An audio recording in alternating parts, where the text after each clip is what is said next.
So the regenerative poultry convergence, this is the first time we're coming together, converging, to discuss a series of multiple levels of strategies and organizing that we need to do in order to achieve the final goal of deploying a national regenerative poultry system. And you will know what regenerative poultry is when we walk away from here. Basically, we engineer. For many years, we spent time engineering agronomics, science, management, training, curriculum, extensive amount of work on that, all of those layers, so we could end up with a system that can be scaled to any level we want. Right now, our goal is to seek the production of at least 5% of all of the eggs and 5% of all of the chicken that is consumed in this country. That's roughly 500 million dozen eggs and 500 million chickens. So you get an idea of what we had in mind when we started doing this kind of engineering. We were not trying to design a farm or a chicken tractor or a chicken coop. That was part of the engineering process, yes, but first we engineer a system. A system isn't a farm. A system is much more extensive than that. So with that, today represents really the beginning of a collective journey. We have been traveling separate here in a little bit of silos, and myself for about 6 years, almost on my own farm. And then after that, starting to join with other folks. And then Wilbur came along, and then Tony came along, and Will's farm came along, and we started to build this collective. And Scott Haas came along in those conversations. He's not doing chicken yet, so make sure you harass him about that. So anyway, but the key is that this is the first, the starting point of trying to build this collective journey. And you will see why it is a collective journey, because it's not just about chickens. But it really is a process. This regenerative agriculture that you hear about all over the place, and if you start Googling it now, that you'll get hundreds of thousands of hits. Now, for us, regenerative agriculture is really a process of building indigenous nations, the indigenous, separating native from indigenous so that we understand. The way we see, we are indigenous. I am indigenous. All of you can be indigenous to the earth because we are the earth. You are elements of the earth. Nobody can escape that. We are of it, 70% water. If you take a sample of soil and leaves and everything out there, put it through a chemical analysis, and you take a piece of a person, put it through chemical analysis, you're going to get the same exact elements. Why? Because we are the earth. And so the process is, we understand that understanding and that way of thinking, a way of living, a way of relating. All of us are related. We are related to the trees, to the squirrels, to the fungi as much as we are related to each other. From that perspective, everything on earth is indigenous to the earth. Unless you brought something from outer space, which people are doing, everybody is indigenous. Now, whether we choose to live that way or colonize the earth, those are two different conversations. And so within that, there is all of those who are native to certain parts of the country. And we just heard what a native person considers themselves, how a native person considers themselves as belonging to a territory. Now, we are not native to this territory. We're indigenous, but we are not native to here. Now, we are welcomed by the native people. We think the same way because we are indigenous too, and we think from that perspective and live from that perspective. And that is the central piece that I wanted to differentiate so that everybody here, when we talk about indigenous, there is nobody who can't be indigenous. The thing is that we are born both indigenous, of the earth, for the earth, through the earth, in relationship to everything. And we're also born organisms that are made to compete, to hoard, to colonize, to destroy in the process of reproducing and taking over. That is the colonizer. And we can choose which one we want to be. And if it's the one we feed, that's the one that wins. And so as we start this process together, this process of building an indigenous nation, we're not talking about land or things like that. We're talking about a way of living, which is at the end what a nation is. It's a way of living, of relating, of being. So with that, then let's go into what does it mean really to think about this convergence and what is the goal here? Well, our goal these 2 days is to optimize our relationship with each other and the collective and the whole ecosystem. Ecosystem, not just thinking about trees and land, but ecosystem as in over here there is somebody who's a farmer, over here somebody who's a trainer, a professional, an accountant, translators. We are an ecosystem of multiple talents. That is just as important in that ecosystem understanding. And then to explore and start building governance systems so that we protect, defend, and expand indigenous ways of living, being, working, and relating. So that's, if we can achieve part of that today and tomorrow, we will be better off when we go back home. We'll be part of a system instead of individually trying to make our way through this world. Why poultry-centered agroforestry? Because in the context of relating to the natural ecosystems, we are in need of optimizing our relationship with those earth-living systems that actually are responsible for how things go from soil and air and gases in the atmosphere to something we can actually harvest and eat or market. We're simply in the middle of a massive process of energy moving through this transformation so that it become edible, or it become eggs or chickens. This is a framework for regenerative systems. So when we think of this, and we start relating to the fundamental outcomes of a system, for us what's critical is, one, to understand how is this system healthier? How is it going to deliver health to all of us? And then understanding what does it mean to be healthy? And for us, it's really about optimizing our mind, body, and spirit's resilience in the presence of disease. Most of the time we're talking, conventional Western medicine talks about fighting disease, killing things so that they don't bother us. And agriculture is the same. It's at war with everything. We're normally at war with everything. Not in the indigenous mind. We don't fight anything. We're not at war with anything. We're simply trying to optimize our being with everything around us. That's a way of thinking. Again, let's keep pushing that. It's a way of thinking. So disease is always going to be around. But are our bodies ready to receive that disease and deal with it in a way that is optimized? That is the definition of health. Before, 300 years BC, this Greek philosopher said, when health is absent, wisdom cannot reveal itself, strength cannot fight, intelligence cannot be applied, and art cannot become manifest, and wealth becomes useless. When we are sick, what matters to us? What can we do with anything? You can have $1 billion in the bank. Why does it matter? How does it matter if you're sick, if you're not healthy, right? And remember, health understood spiritually first, because the spiritual health then assures our mental health. And then our mental health ensures that we make the right choices so that our body can be healthy. Without that process, we tend to eat anything that is put in front of us because we're not processing it correctly.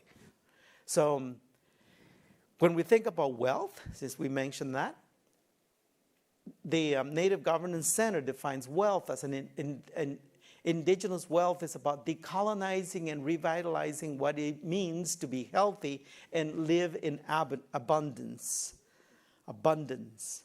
There is something for everyone, always. Now, we sometimes talk about creating wealth. Keep that term in mind. And we also talk about economic development as wealth. Those things are not related to true wealth. Wealth in this context really represents and if you look at all that is called wealth in the context of economics and so on, there is only extraction of it, but not creation of it. There is appropriation of it, but not creation of it. We can only manage the existing wealth in the planet, and it is fixed. It doesn't grow. There is no such a thing as a grow curve in terms of wealth. There is only a grow curve in terms of accumulation and extraction, but not of the wealth itself. It's fixed. It was there 1 billion, 2 billion, 60 billion years ago, and it will be there because all of that energy that we are harvesting, the oil, the natural resources, all of those things, they're already there. We are not creating any of that. In fact, in any case, right now, we are interfering and degenerating the wealth of the planet, not creating it or improving it. So that is critical to understand, because when we really think about wealth from an indigenous perspective, meaning holistically, as beings of the planet rather than as individuals, family, friendship, language and skills, knowledge and the wisdom to use it, because remember, knowledge is what generated over 83,000 chemicals that we have in agriculture today. Nuclear weapons, all of that came to be because of knowledge, but there was no wisdom in how it was used. And knowledge without wisdom can be turned into a weapon of mass destruction, and that's what we did in agriculture. Community structures, ceremony, rituals, faith, wherever you come in your faith, that's part of your wealth. Access to land. We don't have to own it, but we need to have access to it. Money, collective structures to serve critical needs, like hospitals, clinics, like community centers. Community-based governance, our systems. How do we govern ourselves? We don't have that right now here. Material, physical infrastructure, the buildings that we need, the tractors, the grain bins, all of that. Heritage seeds, biodiversity. That is how we measure wealth. Okay, it's just so we walk away again from this space really understanding what we are here to do. We are not here to develop economically. We are here to build, not to build. We are here to manage the wealth that we're able to access that was given to us by creation itself, and then collectively figure out what we're going to do with it. So well-being then, with these things better understood, what does it mean well-being? Well, in the ancestral teachings from the Native American communities here, these are some of the dimensions of well-being that we have been learning.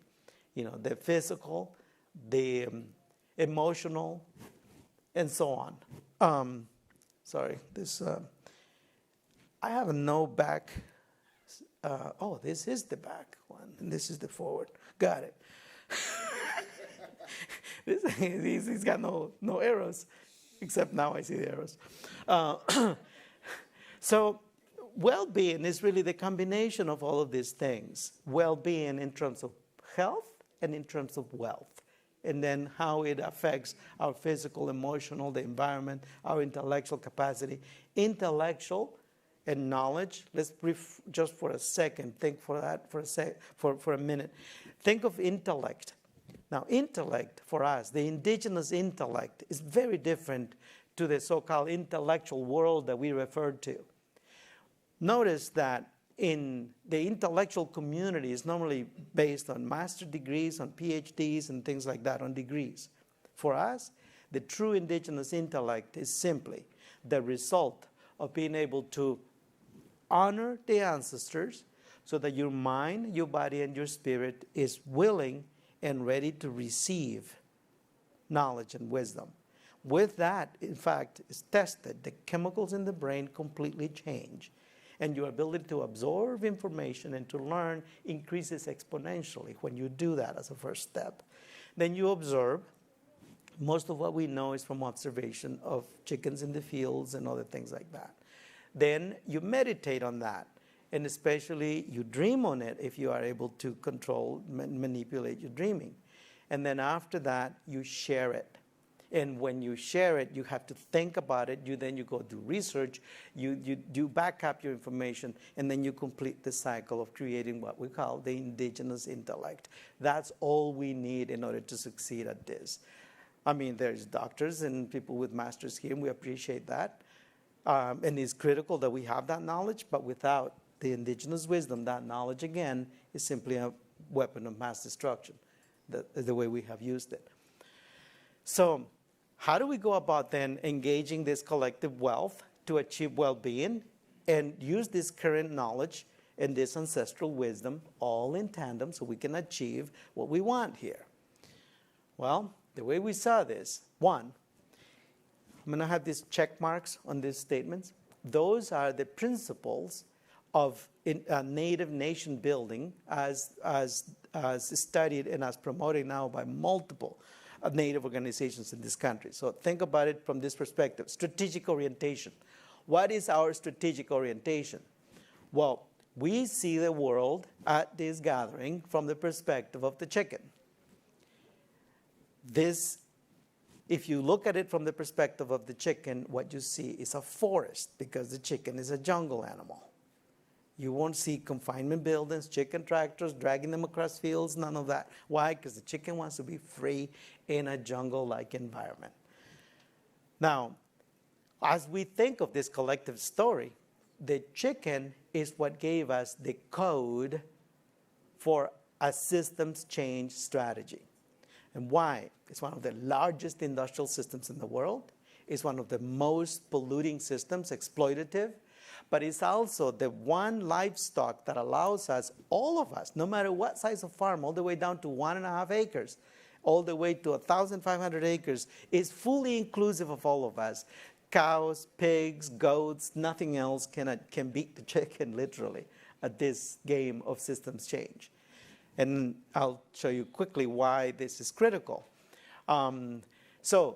Understanding ecosystems regeneration and the role of animals is critical to know that we needed to start with the livestock, but not just any livestock. We had to be extremely, again, to go back to the principle of strategically orienting our pathway, right? So when you think of ecosystems, I'm going to narrow it down for you into 3 fundamental places. If we are engaged in the business of energy stewardship and its process of transformation from non-edible forms on one side into edible forms on the other side, those processes of transformation are defined at the ecosystem level, at the earth, the ecospherical level, by 3 fundamental pivoting points. The first one is photosynthesis.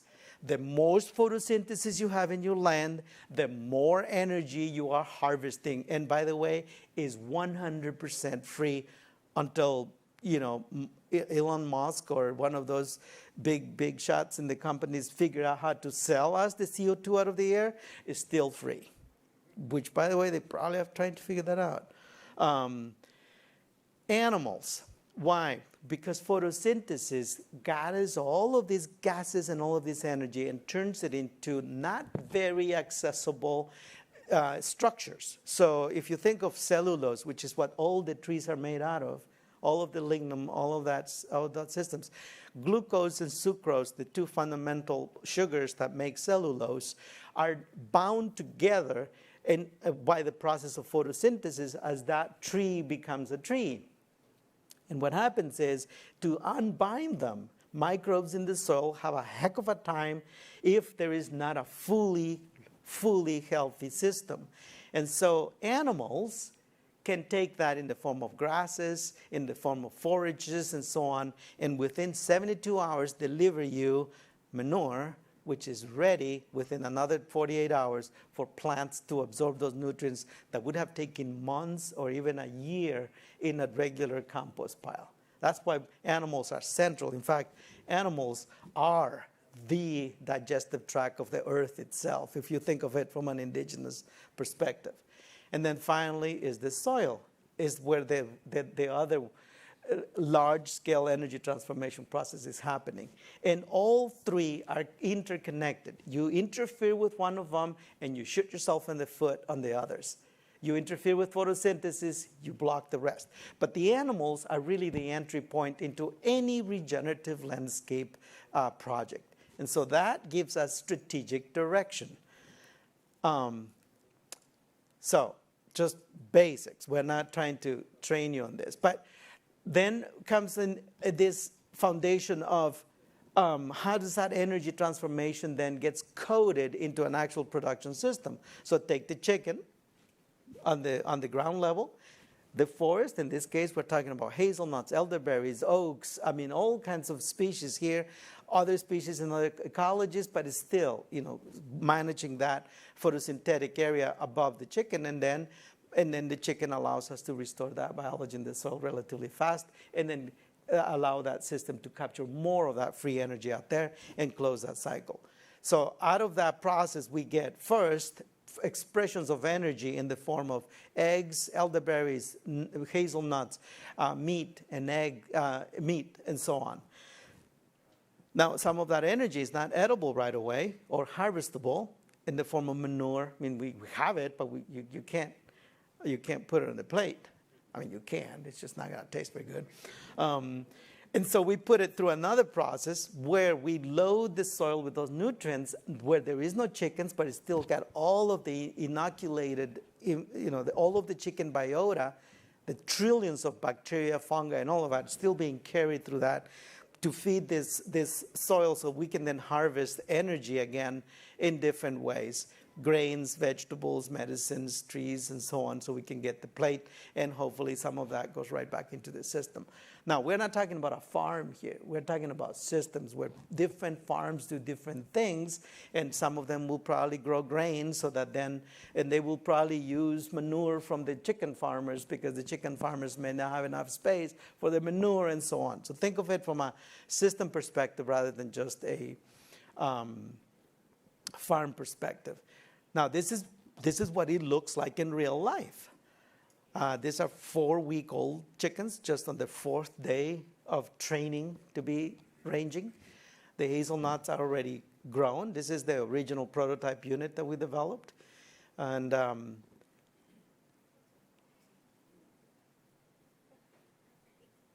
don't know what a happy chicken is, nor do I know if they understand what it means to be happy. But if there is such a thing, these are probably happy. Now, these same chickens, if you were doing conventional chickens, by the time they are this size, this is the same flock, except 70 days later. Now, these chickens, if you had conventional broilers, they probably wouldn't be able to move anymore at this age.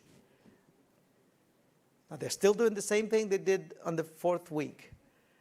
Just a bit more clumsy, but it's still vibrant and ready to go to the processor.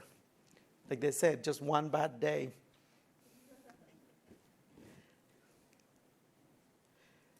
So this system incorporates a lot of management. But the bottom line is, we figured out how to code a process by which we can produce any amount of chicken that this country wants from a system that is completely nature-based. The landscape looks beautiful, smells beautiful, feels good. You can go and meditate and learn every day because it is built to do that and to relax the senses and to allow for other expressions of other relatives to come along and be part of us, our process. You can also take that same blueprint and turn it into a whole farm design or a whole regional design. It doesn't matter. There is no limit anymore once we get those basic pieces in place. The manure is managed in any way we want. You can make a compost pile if you want to, or you can do layered composting like we do and start planting on it right away. All of this material is critical. It's energy. Energy that was transformed in that process that we want to put back into the system, because all of those sugars in that organic matter are going to be critical for the next cycle of production. The hazelnuts now, they start producing after 4 or 5 years, but once they start producing, they increase productivity every year. We also have planted, in my case specifically, I have tested 250 vegetable varieties with nothing else but just the layering system that I'm talking about. And we have measured their results, and I am sure somebody can grow bigger and better vegetables. I don't have to. This is just fine. Again, there's a balance there where we have to say, well, how much is good? That is, again, indigenous ways of thinking. We're not trying to extract vegetables. Simply let the system do what it can. And it's beautiful. And by the way, these are the best vegetables anyway. So these tomatoes, we had a lot of pests that year. These tomatoes were oily and sticky from all of the ability that they developed to protect themselves, and they did not get sick. So it's not about just chickens, but about energy stewardship. And we have, again, moved that energy outside of the chicken coops to bring in ethnic foods, garlic, all of these other energy expressions that are allowing us now to start to materialize the real potential of the system. Now, eggs and eggs and chickens are definitely the center of this wealth management structure. But we do, as you now are gathering, is a circular energy and wealth management, because the currency of this wealth is the energy. It's energy that is not harvestable or marketable on one side. It becomes marketable on the other, or edible. And so chickens and eggs. Well, fish is one of the target species we're looking in this process, because when we process the chickens, we get byproducts that some of the native species of fish, like perch, that stuff from the processor can go straight into that space. And we tested this with some tanks where we would put 300 gallons of water with about 100 fish. And I did 2 of those tanks with perch, not in my place, but we did it in partnership with Growing Power out of Milwaukee. And we took I took some of the leftover materials from the chicken processing on my farm. We froze it in cubes, and then we just threw it in the tanks, and they ate them as they defrosted from below, similar to how the egg layers eat the sprouted grain from chunks of ice in the winter, as that ice defrosts in the solariums. So, and it's okay to feed across species. That's how nature has done it forever. So,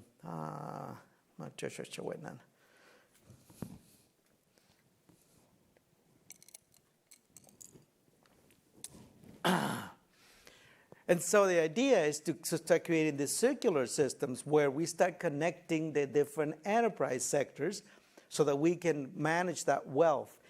And so there is poultry processing. Again, Tony runs that out of Stacyville for us right now. There is transportation. Wilbur just set up a transportation system so that he can take the chickens from the farms to the processor, because we don't want every farmer with their rickety F-150s breaking down in the middle of the road, And then also maintenance and all of that. It's like somebody's got to be specialized on that, and that's why we are building a system rather than a farm. Also warehousing. So we're starting to look into that. We got some of it because the processing facility allows us access to some of that storage, freezer space and other spaces that we are renting out of Rochester. Also value-added products. This is the whole idea of setting up the development park out of Albert Lee as we scale up throughput. Technical assistance, access to capital. Right back somewhere in there is Cy Tao. You want to raise your hand?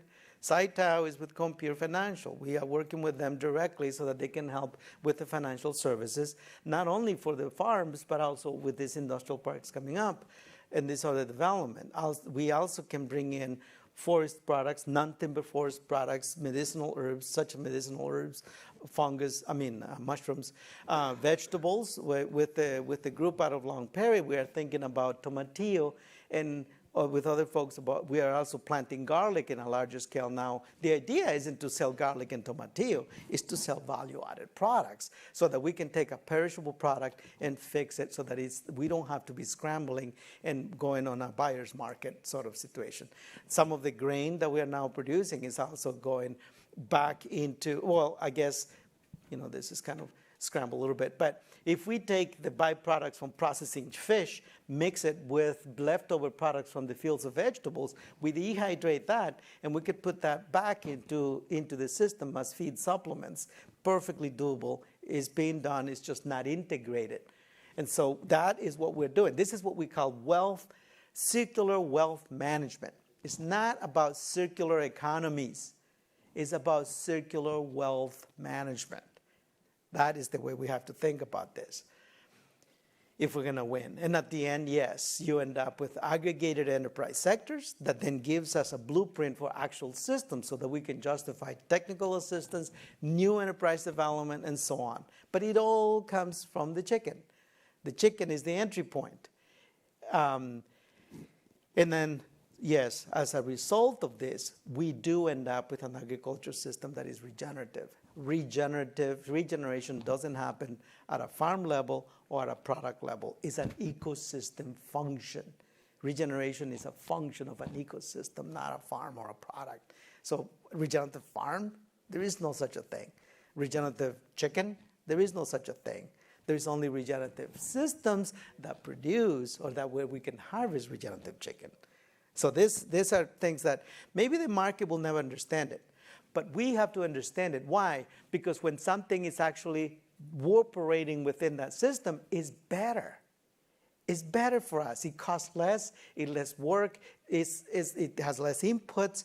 And so if we're going to compete in the marketplace, it's because we are actually regenerative. Whether we are called regenerative or not, doesn't matter. What matters is whether it is regenerative. That is what we are trying to achieve here. And so transitioning land and ways of living is another area we are actually streamlining now. Because it's not just about the chicken, but somebody comes in with no land. What's the pathway? What's the process? Well, we got to streamline that too on a system level perspective. And the chicken, again, is our natural ally. Now that we have a company that is buying the chickens, and this year we are better capitalized, then farmers can take those contracts, and then Saitao can approve them for a loan because now they have collateral, they got contracts, they got all the backing that they need. We hadn't had those examples before. I mean, I'm always the guinea pig. So last year I got my own farm, and we got rolling on this process. And so what this delivers us, this systematization, is methodical, scalable, systemic entry point, which is in full alignment with our indigenous ways of living. All that I have described is in full alignment with our indigenous ways, ancestral and current.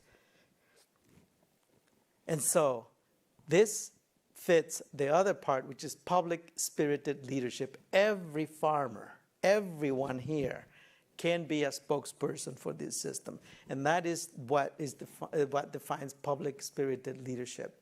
You can all go public with this. So here's what happened to the land we bought. So we bought the farm, again, streamlining.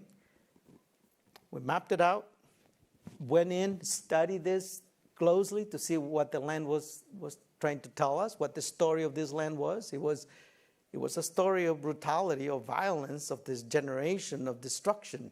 The soil was completely gone. There was no more soil there to speak to us, to tell us a story of what it could do. There was nobody left there. All the microbes were gone. That's part of the story. And so we started with that. We started putting carbon. See, the right-hand side is in the fall last year. We started harvesting, energy to put it back in there so we could start feeding the relatives under the ground. We also block a lot of the drainage systems and started building retention of systems for the water so that water wouldn't just keep running down into the ditches as it was before. And then we planted 8,200 hazelnuts. Tony was the one sitting, I think he's the one, no, that was my turn, I guess. Tony's in the planter, I'm in the driver. Jennifer came in there with her kids. There were a lot of people helping out, and we planted 8,200 of them. A local Northfield person donated the money so we could buy all of the trees. But since we bought 10,000, then we sent other trees to other folks so out of that same load. We put a cover crop, a nursing crop for a sheep pasture, and then once we mowed it, the pasture took over. And Wilbur has been now developing Dorper sheep production. So this now can be grazed as part of that system where we are not going to raise chickens. Now we can graze sheep. At the end, this is what it will look like, the whole farm. This is the picture of the farm I've been working on for the last 10 years, 11 years. And there will be happy chickens in there too. Now, the end result is my own family farm now, Salvatierra Farms. But here's what I have to say. We are nobody. We're nobody. Without this system, I would not even have been willing to buy that farm. I couldn't. There was no option for me without the system. Even if I had the money to go buy that farm, what was I going to do with the chickens? Who's going to pick them up? Who's going to contract them? Where's the feed going to come from? Who's going to buy them after they get processed? How do I own that system? How do I share on the wealth that is going to be created? Those questions, you got to answer that before you put anything on the ground. And so before I went and bought this farm, we made sure we had all of those things in place. And yes, it took almost 8 years to get that in place. But it's better to wait 8 years and then succeed than to go right ahead and fail in the first 2.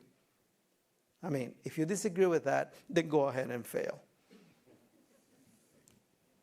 Because that's what's happening to most farmers coming in. Most farmers are not making it. And even those who are still there, they're there because they have other jobs and they are subsidizing the corporations by subsidizing their own labor.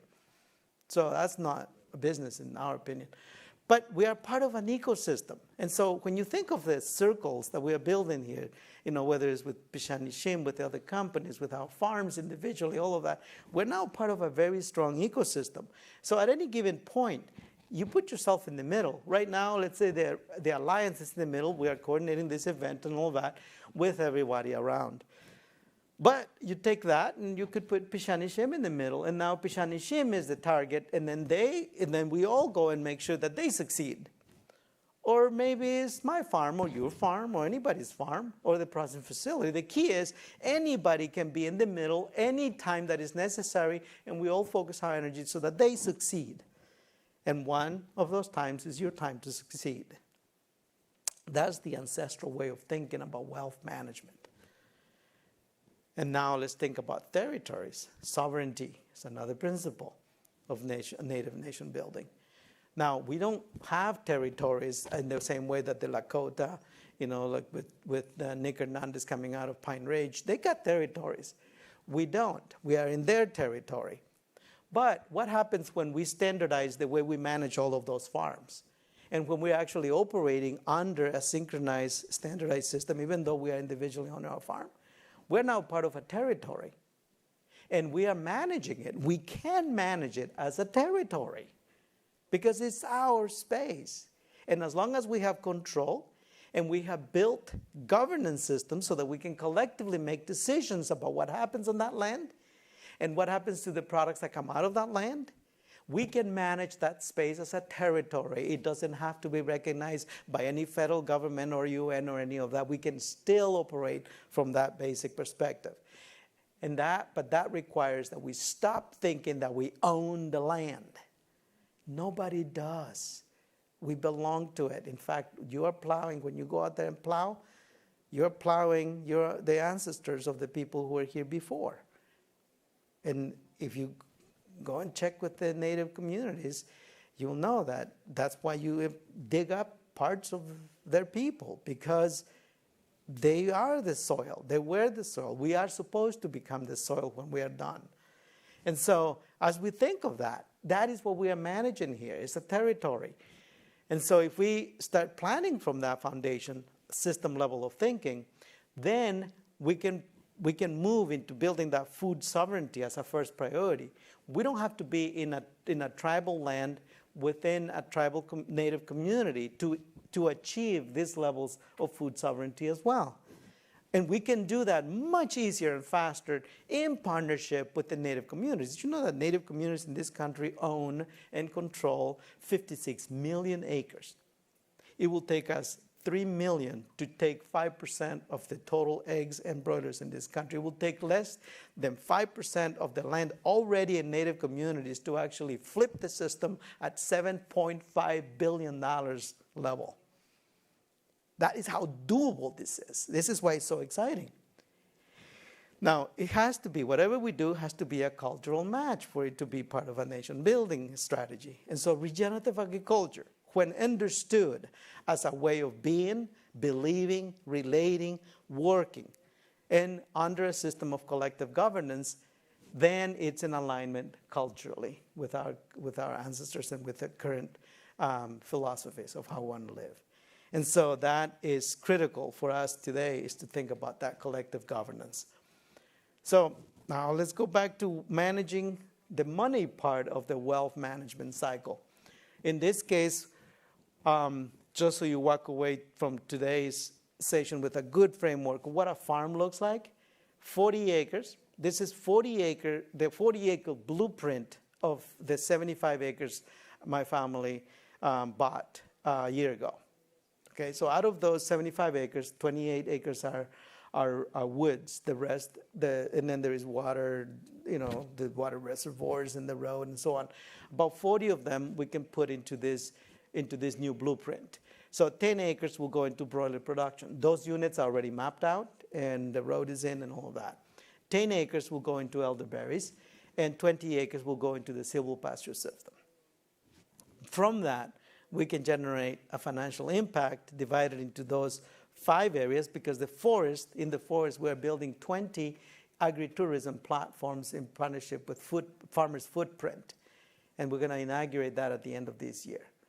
And so with those 5 areas, we can gross around $385,000 out of those 40 acres at an average of $9,600 per acre. That is what we call a family farm. Now, some of you may say, okay, I just want to do 2 units. I got 200 acres. Scott may have 600 acres. I'll just do 2 units because I wouldn't be part of this system, but I don't want more than 9,000 broilers a year. Still profitable for him, still efficient and everything, but doesn't have to launch a whole farm. For some of us, we are poultry-centered, so that is the bread and butter. So this would be a blueprint for that. Now, what about, say, Pishanishim? Pishanishim is what we call around these regions as intentional communities, communities that have been, in their case, it's an indigenous community that was displaced by the war in Guatemala and moved to Omaha, right? Well, you fill in the blanks. If you want to set up a blue earth community, fill in the blanks. And then plan your community according to those same basic core indicators of the blueprint. And then what about our region? Now this we did map out already. This is why we are here. This is the collective journey we're talking about. Where do we want to go? In Guatemala, we have a saying, if you don't know where you're going, every bus takes you there. Yeah, and so today we have hundreds of thousands of farmers who don't know where they are going. And they grab anything that comes along. Oh, grain this year. Oh, maybe chickens. Oh, chicken tractors. Oh, all these things. Oh, put the automatic doors on those hen houses. Any bus takes you. You can hop on any bus if you don't know where you're going. That's not our case. We're deliberate. We're methodical. We're scientifically based in the context of planning, economics, wealth, management, as well as agronomics and the biophysics and the chemistry of working within the natural systems of the landscape. All of it is inclusive of this process. So where is our final destination? Right now, 3 states, bordering region, about 2-3 hours from Stacyville, Iowa. We want to deploy a blueprint of a system-level expression of this idea at around 33,000 acres, probably between 300 and 500 farms, depending on who decides to do 6 coops, 10 coops, or 2 coops, or or whatever. So the idea is that it's between 300 and 500 farms that we got to stay focused on, and 33,000 acres, which includes the broiler production units at 3,700 acres, 3,700 acres of elderberries, plus a combination of elderberries and hazelnuts in there, but elderberries is the one crop we're seeing as the most promising. And at that level, we can deploy an industry, an elderberry industry right here. And that goes straight. This is the blueprint for how the industrial park materializes out of Albert Lee's industrial development area. And 18,000 acres to produce 140 million pounds of feed, or 2.8, roughly, on average, 2.8 million bushels of grain, with some grain needing more, less land, like if you think of the corn having more bushels per acre versus, say, the small grains, right? So I averaged at around 50 to get at least an idea of what we're looking for as a blueprint. So if you, like the almonds, who's here from the almonds feeds? Not here yet? Okay, so the almonds are in Amedelia, and they are our key partner here for the feed processing. So if they are looking at this, they are going like, okay, yes, I'm part of an ecosystem, and my role to get to this destination is to get the infrastructure in place for 2.8 million bushels of grain, divided into about 6-7 grains. And then if you're a farmer, you go and say, okay, so how many bushels of oats you need for that? Okay, here's 100 acres. I'm going to commit to that. In rotations of 3 years, we got 300 acres in total. Okay, who wants to do the other rotation so we can then coordinate here? That is called organizing.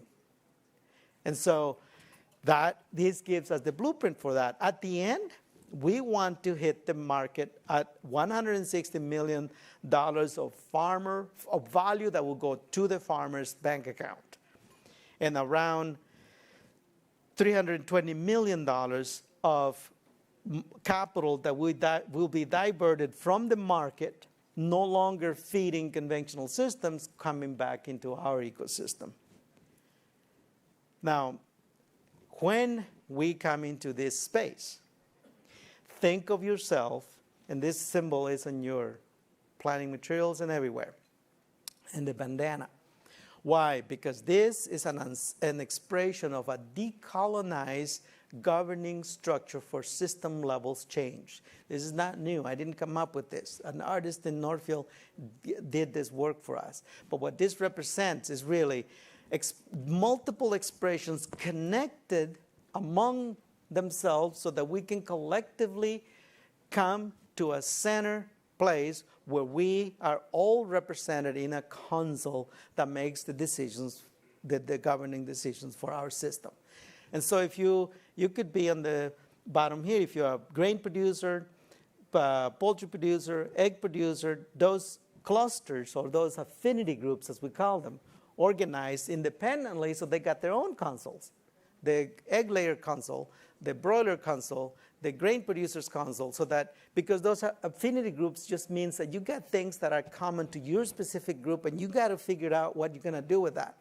But you do it in combination with everything else going on in the system, like we laid out in the blueprint.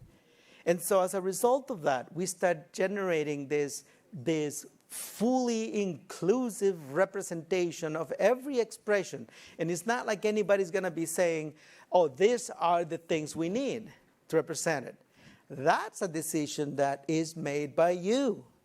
So for me, for example, I want to be in the broiler producer circle with all of the other broiler producers. And I want us to elect a council for broiler producers.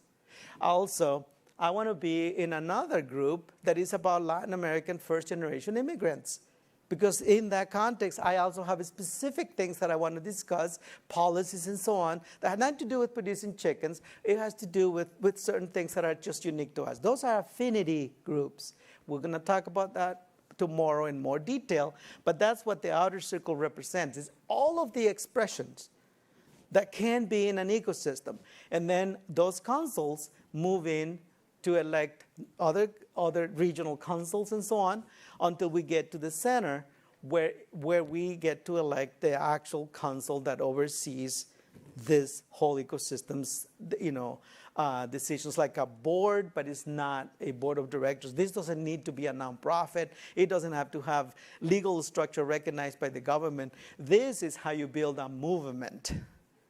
Structured, deliberate, systemic, so that you can then be permanently placed in the landscape to move people from where they are unhappy and unrealized to a space where we can collectively succeed.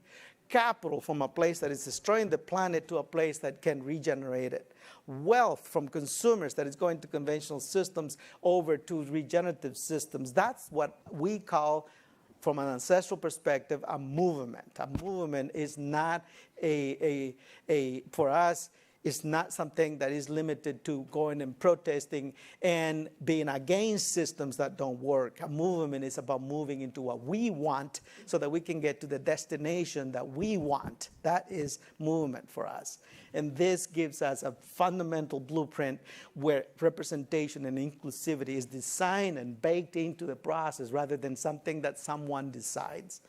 Now, for this to materialize, we have to make it happen, and that's why we are here. That's why we are having a convergence, to see, can we converge on this? Can we agree on those things? And by the way, we only have to agree on a couple of things. We don't have, in my world, most people disagree with me or I disagree with them on most things. All we do is figure out what is the one thing we agree on so we can start working together. The rest of it will come along. As long as we have an understanding of where we are headed, we will work with people we don't agree with. So this is where the last piece, the system-level governance, a system that is capable of a capable governing institution. This is how we build the institution at the end of the day. And by the way, those circles on the outside, they can be national. They can be a regional set of circles or a national set of circles. It's up to us how we organize. And we may end up with, we may start this year with 1 or 2 or 3 around here. But the key is the design is already there. The destination is already mapped out. We got the coordinates. We will get there because we got the coordinates. We will know how to get there. Even if we got to go in turns and take deviations and whatever in the process. So at the end of the day, what we have is this destination, a people-centered, energy-based regenerative agricultural system. Now, I put this person here because we are engaged in the stewarding of energy. And here, the energy in this room is going through the palm of your hands, your feet, through your nervous system. We, at the end of the day, are energy beings encapsulated in this body that carries us around.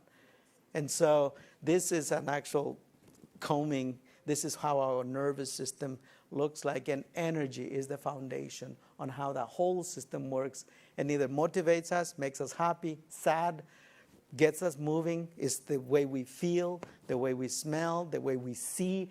Everything is encapsulated in how that energy flows through our bodies, and when that energy is disrupted, everything else is disrupted around us.